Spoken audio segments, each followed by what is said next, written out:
Bang Adenan asli apa nih?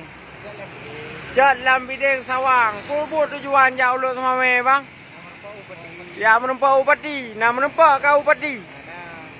Jadi tujuan menempa upati ke Puah. Nah aku bahapeng mau upati. Ana, mau putih dah leke? Hah? Ke Puah nepeng. Kampeng yang ke Puah. Nak pegai dengan. Oh, bepeng leke dengan you leke sabo ba Cik Man kedai yo. Yan Cik Man. Ya sedot ron ya leke peng ya pegai dengan nyambar rakyat ron ka Cik Man ya Cik Saudara.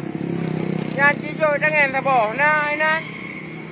Jalan Mideng, Pak Kampung Jalan Midengan, ni Sawang. Ini saya ke rumah ni. Pak, Jalan ni lah yang Cik Mat. Ya sedot ron kusui ya leke peng tangan ni karelo.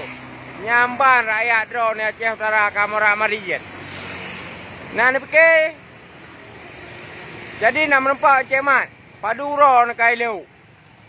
Leu ro kaileu ya sita Cik Mat. Hana menempat. Pun pajoh hidup semua me bang. Pajoh hangen Cik Mat rakyat ni kai pajoh hangen lo. Hana bu mengampu bu hana pajoh. Rukok nang ngampim. Oh rukok nang ngampim. Oh hana cerah. Oh, rukor ke bago, buh na lagi bago. Pakon. Ana, nya menempat Cik Man dia lagi bu. Peng. Peng tapi laulen. Kepun peng. Ngan rebla bu puno ngan pegai dengan berarti dua macam Cik Man. Pegai dengan ngan belabu berarti. Makaweng kali bang. Golom. Nah, macam mana? Beres. Beres. Berarti nak mentang beres. Nyamban perkara nanggro ka. Dari Jalan Bideng ulu semua ngan tapak kerja. Sep kaya Aceh Utara. Gah cukup jai. Pabriknya pabrik je rakyat kurung mana lu semua jangan tapak. Ya menempak Pak Bupati ya lah kepeng ngan pegai dengan nyamban ka nanggro. Oh, tak dengar petrodolarnya je itu. Nyo polisi menempak dengan leong ngompak bak tutua balik cunda. Tutua cunda, tutua wow. Dengar kopi empat yo. Ibi le tukang ojek. Ya, bak nanggro kopi. Ya, bak kopi motor.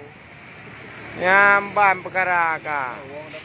Nyo rencana ni uang dapat kalau orang elok semua yang menempak Cik Man hana menempak aku.